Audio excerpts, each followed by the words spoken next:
Estamos reunidos una vez más, Diego Sáenz y José David Ávila, para hablar de gerencia básica para emprendedores. Cómo llevar nuestra empresa al siguiente nivel. Y no solo nuestra empresa, también todos nuestros proyectos, nuestra vida diaria. La vez pasada hablábamos de un tema muy bueno, útil para todos. Veíamos que hay problemas. Bueno, problemas tenemos todos, pero digamos, podemos definir que hay problemas concretos y problemas abstractos. Pero Diego, ¿cómo era la cosa? Recordando uno de los capítulos anteriores, dijimos o pusimos de ejemplo un vehículo.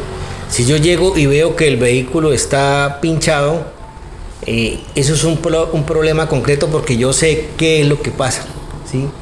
Pero si yo enciendo el vehículo y bueno, hoy en día las herramientas de análisis y de diagnóstico son tan avanzadas que un carro con su sistema de escáner tienen toda la información y de una vez uno sabe qué problema tiene, pero hablemos en un caso de un vehículo tradicional más antiguo y yo siento un ruido y yo no sé si será suspensión, será amortiguación, y entonces voy a donde el mecánico, que es el experto, y él es el que me dice, y él por medio de herramientas puede determinar y hacer un diagnóstico, determinar cuál es el problema, o simplemente ya con su experiencia puede decir es esto. Entonces era básicamente la diferencia entre que el concreto yo sé exactamente qué es y el abstracto es que yo tengo que empezar a revisar cuáles son las causas de esa consecuencia de lo que está pasando, y son las maneras que tenemos para identificar problemas. Pero hoy vamos a mirar otro método, el método inductivo y el método deductivo. Bueno, inductivo y deductivo, ¿cuál es la diferencia? Entonces leamos por favor lo que dice mi maravilloso libro. El maravilloso libro dice: método inductivo es el modo de razonar que va de lo particular a lo general, de una parte a un todo. El razonamiento parte de casos particulares y llevan a una conclusión general. Entonces lo que acabamos de leer, quedamos en la misma. Pues hay un ejemplo. Ah, bueno, los entonces ejemplos a veces son mejores. Eso nos ilustra mejor. Está el cuento del caracol del jardín, tiene concha en espiral. El caracol del río tiene concha en espiral. El caracol del mar tiene concha en espiral. Esos son tres casos particulares. Por lo tanto, uno diría, todos los caracoles tienen su concha en espiral. Eso es lo general. Entonces, de lo inductivo nos lleva a lo general. Entonces vamos a mirar el caso del método deductivo y ahí hacemos una diferencia entre los dos para entenderlo mejor. En cambio, el método deductivo, el modo de razonar va de lo general a lo particular, de lo complejo a lo simple. El razonamiento va de lo general a lo particular. Se llega a una conclusión partiendo de casos generales. Por ejemplo, cuando tú dices, todos los gatos tienen 4 patas, eso es lo general, ¿no? Todos. Y llegamos a lo particular al decir, por lo tanto, 1000 gatos tienen 4 patas. Bueno, entonces inducir. Yo creo que aquí es mis gatos. Ah, bueno. Mis gatos tienen 4 un pequeño patas. error. Acabamos de descubrir un error en edición. Fe de ratas. Fe de ratas. Entonces, uno cuando está hablando ha escuchado que por lo general uno dice, bueno, por lo que yo deduzco, uno está hablando de un caso, de alguna situación, y dice, no, pues por lo que yo deduzco, o sea que esa deducción va de qué, de lo general a lo particular. ¿Y se ha escuchado que uno hablando dice eso? O sea, uno dice, tiene la capacidad de deducir qué está pasando. Entonces, ¿cuál es la diferencia en sí de inductivo y deductivo? ¿Lo podemos poner en sus propias palabras, amigo David? Pues es que yo creo que también podríamos decir que como veníamos hablando de los problemas, ¿no? Sí. El problema del carro, todo eso que usted dijo. Y nos faltó decir esta partecita que conecta, porque cuando uno particulariza y dice, pero ¿por qué a mí? yo sí soy de malas o yo sí soy de buenas. ¿Sí? Entonces, cuando tenga problemas, compártalos y verá que no está solo. Y también nos dice, no generalice, porque entonces dice, no, es que todos los carros son malos, todos los Hyundai son malos. Dicen las mujeres, todos los hombres son iguales. Y los hombres dicen, todas las mujeres son más o menos parecidas. Entonces, eso es generalizar y lo otro es particularizar. Y entonces ahora viene que usted nos dice que hay una cosa inductiva, que de lo particular vamos a lo general, y lo deductivo, que es de lo general vamos a lo particular. Ahora bien, ¿eso para qué nos sirve? Entonces, esto ya si estamos mirando, arrancamos con unos conceptos básicos que son muy fáciles de comprender en la primera lectura. ¿Se acuerda cuando arrancamos el primer capítulo que decíamos? Conoce el efecto Dunning-Kruger, y cuando lo leímos dijimos, sí, claro, yo conozco gente así. O sea, ese concepto es fácil. Este concepto, lo que estamos hablando de lo inductivo, lo deductivo, ya requiere más análisis. Y resulta que cuando nosotros estamos en una empresa, tenemos que tener la capacidad de analizar problemas, y los problemas no son por lo general tan sencillos como los vemos. Siempre hay causas, multicausas, que llevan a unas consecuencias, y entonces ahí es donde viene la importancia, David, de lo que se conoce como pensamiento sistémico o visión holística. O sea, tener la capacidad de ver el todo, pero también tener la capacidad de ver las partes, y eso es un ejercicio cognitivo mental que requiere trabajo, requiere nivel de entendimiento, de comprensión. Entonces ya estamos llegando en este libro a unos conceptos que requieren más análisis, porque es que muchos de los problemas que tenemos en la vida se dan, ¿sabe por qué, David? Por la visión simplista que tenemos de las cosas. Y por eso es que gracias a esa visión simple caemos en los radicalismos, caemos en las ideologías, y eso termina siendo pues contraproducente, porque hay personas que usted no puede hablar del tema político porque son de izquierda o son de derecha, y defienden su posición a ultranza y no hay más opciones. Y si uno es un empresario, ¿será que es recomendable que usted piense así? Pues no, ¿sí?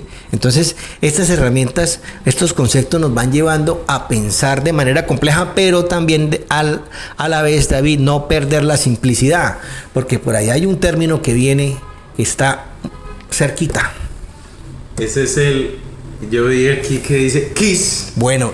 Y yo pensé de una vez en I was made for loving you. Exactamente, mire, yo lo que acaba de hablar es que vamos a pasar de lo complejo, y vamos a pasar otra vez a mantener las cosas simples. Hay un principio, por sus siglas en inglés, que es KISS, y cuando uno le hablan de KISS puede pensar, usted pensó en la banda. KISS es un beso, pero KISS también es una sigla que dice Keep it simple, stupid, o sea, manténgalo simple. Y la otra palabra es stupid, pues ya en español ya sabemos qué es. Oiga, ¿qué es eso? Usted lo editó aquí en el libro porque dice keep it short and simple. Bueno, esa traducción también. Pero está como más llamativo. Sí, está keep it simple, stupid, and keep it short and simple. Sí, manténgalo corto y simple, o manténgalo simple, estúpido. Y bueno, ¿y eso qué es, David? Bueno, es precisamente que se recomienda que las instrucciones sean sencillas y comprensibles. Sí. Algo muy latoso, no sé, muy largo, ya deja de ser corto y deja de ser simple. Porque es que también nos pasa que como nosotros nos enfrentamos todo el tiempo a diferentes profesiones, y las profesiones tienen sus propios lenguajes y sus propias jergas, entonces a veces uno habla con un abogado, con un contador o con un ingeniero, y esa persona es muy buena en lo que hace, y el tipo con los compañeros, con sus colegas, se entiende las mismas maravillas. Y uno dice, oiga, sí, muy, muy interesante lo que usted sabe, doctor, pero es que este problema en el que yo estoy, cuéntemelo así como para mí, que no soy abogado, que lo entienda. Ahí está el concepto del keep it simple o keep it short. Porque nos pasa, a veces uno habla con contadores y le dicen a uno, no, lo que pasa es que las uvas y las unidades tributarias, y usted dice, Virgen Santísima. Entonces, sí debemos conocer, debemos comprender, pero cuando nos vamos a comunicar debemos mantenerlo en términos sencillos para que nos entiendan, porque ¿qué pasa si yo hablo extremadamente complejo? La gente no me entiende. Y si yo doy una instrucción, quedamos en la misma. Y lo mismo si es muy sencillo, entonces también necesita decir ciertas cosas. Entonces por eso hablamos de lo inductivo, de lo deductivo, y ahí va sumando este tema que ya se requiere de más capacidad cognitiva. La siguiente parte me gusta mucho, me parece genial esa manera en que lo definí, que son las 4 formas de atender los problemas. Primero, pues, que es resumir que un problema es ese inconveniente que impide o entorpece la realización o consecución de una cosa. Bueno, todos sabemos que es un problema, toda hora tenemos problemas. Entonces eso lo sabemos bien, pero ¿cómo atendemos los problemas? Hay 4 formas. La primera es la absolución, absolver. Es cuando el problema más bien lo ignoramos. Mejor dicho, cerramos los ojos y que se vaya solo. La otra es la resolución, resolvemos. Entonces es hacer algo que produce un resultado posible. A veces eso es como ensayo-error, ¿no? Sí. Se diría en la calle un chiripazo. Otra de las formas como atendemos un problema es con la solución. Solucionar es hacer algo que produce el mejor resultado posible, o sea, un resultado óptimo. Necesariamente habría que haber hecho una investigación para determinar que esa es la mejor forma. Y la última forma, porque dijimos que eran 4, sería la disolución. Disolver es cuando se elimina el problema desde la causa. ¿Sí? Tal vez ese ejemplo básico de la maleza, que si usted corta las hojitas de la maleza para que no se vea, pero las raíces siguen ahí, vuelve y sale. Y le dicen a uno que la única manera de quitar la maleza es desde la raíz, o sea, desde la verdadera causa. Ahora, llevando esto a la vida práctica con los problemas, pasa algo que pasa muy seguido, David, que es que en realidad nosotros sabemos lo que tenemos que hacer, pero no queremos. Algo nos impide, sentimientos, emociones, conflictos, cosas, intereses, porque pasa. Esto lo podemos llevar a la vida personal. Entonces yo digo, bueno, sí, yo sé que esta pareja no me conviene, yo lo sé, pero no nos separamos. Y ahí está, mire, hay maneras de resolver los conflictos, pero algo me lo impide. No quiero, porque te quiero, te aporreo. Lo que pasa es que si yo me separo, pues realmente ella es la que trabaja. Bueno, hay una cantidad de factores que a veces no permiten que los problemas se solucionen tan fácil. Pasa en las mejores familias. Sí, entonces los problemas tienen eso, que a veces... hay una cosa, David, hablando del tema. Resulta que nosotros los seres humanos todos somos expertos en solucionarle los problemas a los demás. Eso es lindo. Sí, es una delicia. Eso es una delicia. Entonces, pero los problemas míos, hay una percepción generalizada de nosotros, todos los humanos, que es que los problemas míos sí son verdaderamente graves. Los suyos no. Entonces uno dice, venga, hagamos una reunión, intercambiemos problemas, usted me soluciona los míos, yo los suyos, y todos felices. Porque a uno le pasa, uno dice, ay, pero yo debería.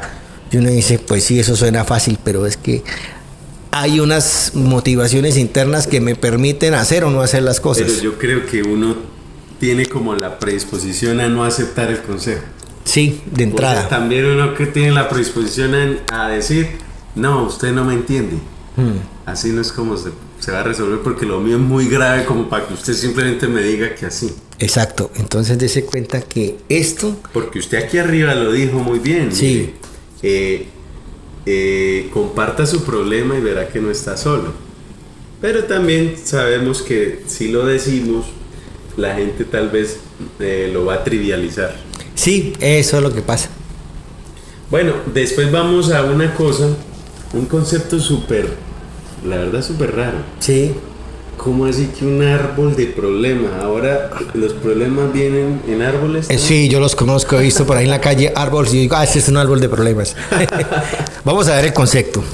Bueno, y yo creo que esto del árbol de problemas se conecta con lo inductivo y lo deductivo, ¿no? Sí. De lo general a lo particular, de lo particular a lo general. Y también de mantenerlo sencillo. Bueno, miremos. Luego de saber las diferencias entre causas y consecuencias, y tener el concepto claro de qué es un problema, lo que viene a continuación es identificar qué causas están provocando el problema y luego determinar cuáles son los efectos que esos problemas generan. ¿Podamos un ejemplo? Un ejemplo, claro que sí. El problema central, si decimos que el problema central es, dos puntos, la deficiencia en el nivel de aprendizaje de lengua extranjera en instituciones educativas oficiales de los municipios de Colombia. O sea, que los chinos no hablan inglés. Sí, entonces causas. Decimos que es el problema, hay que buscarle las causas. Posibles causas. A ver, una. Falta de infraestructura tecnológica para mejorar los procesos de enseñanza, aprendizaje del inglés. Otra, dentro de muchas, ¿no? Otra. Ausencia de conocimientos especializados de los profesores que brindan la tutoría en inglés. Esas son las causas. Bueno, no todas, o sea, son causas de ese problema. Son causas. Ahora, ese problema que dijimos, los chinos no están hablando el inglés, ¿cuáles son los efectos? Un efecto, resultado de las pruebas ICFES por debajo del estándar nacional. Otro, desmotivación en los procesos de enseñanza por el desconocimiento del idioma inglés.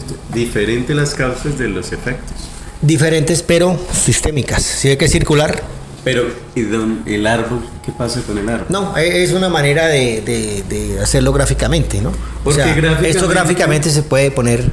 Entonces, porque gráficamente ponemos en el tronco el problema, eso. En las raíces las causas y en las ramas los efectos. Exactamente, ese es el árbol de los problemas de manera gráfica. Hay otro muy parecido que es el pescado. Sí. Sí, son esquemas, pero son esquemas gráficos que son muy fáciles de entender las situaciones. ¿Nos queda después el tema tal vez para el siguiente? No, ya podemos cerrar con esto.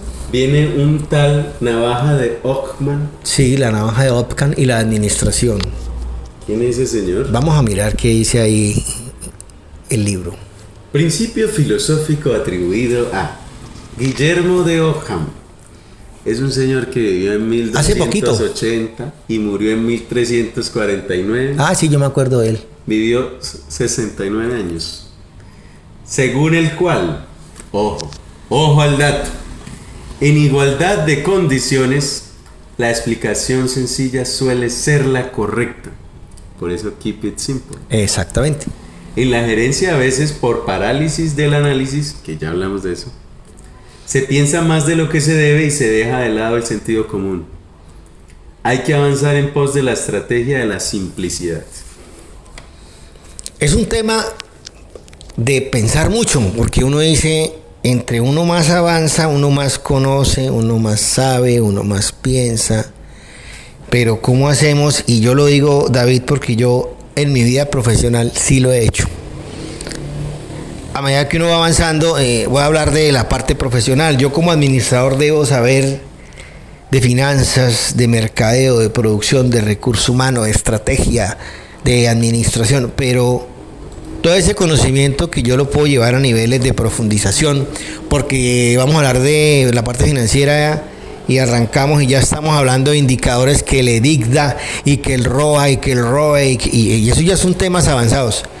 Pero ¿cómo hago yo para tener todo ese conocimiento y mantenerlo de una manera sencilla? Créame que ese ejercicio de ser profesional y mantener esa línea entre lo simple y lo complejo es un trabajo de muchísimo pensamiento y de muchísimo análisis, y sobre todo que una de las debilidades que yo he visto en muchos de los profesionales en el actuar del día a día es que el profesional puede ser bueno en su área, pero tiene problemas de comunicar su conocimiento. Entonces, por eso estamos haciendo este programa que es gerencia básica, pero básica no significa que sea sencillísima, tiene su nivel. Y por hoy ya, David, pues nos vamos y nos escucharemos en una próxima emisión. Es que lo que viene es candela, como se dice, y literal, porque viene El arte de la guerra, que es un libro centenario, no sé si milenario, pero es una de esas cosas que dicen que todos debemos leer y que no solo aplica a la historia china ni a la guerra, sino de la estrategia del empresarismo, también viene a cuento con el libro de Sun Tzu. Bueno, adelantándonos a ese tema en un término en inglés, marketing es mercadeo, pero algunos decían que marketing le cambiaban la M por la W y quedaba war, que war es guerra, marketing. Es que realmente eso es una guerra. Okay. ¿Sí? Bueno, ya por hoy nos vamos y nos escucharemos en una próxima emisión.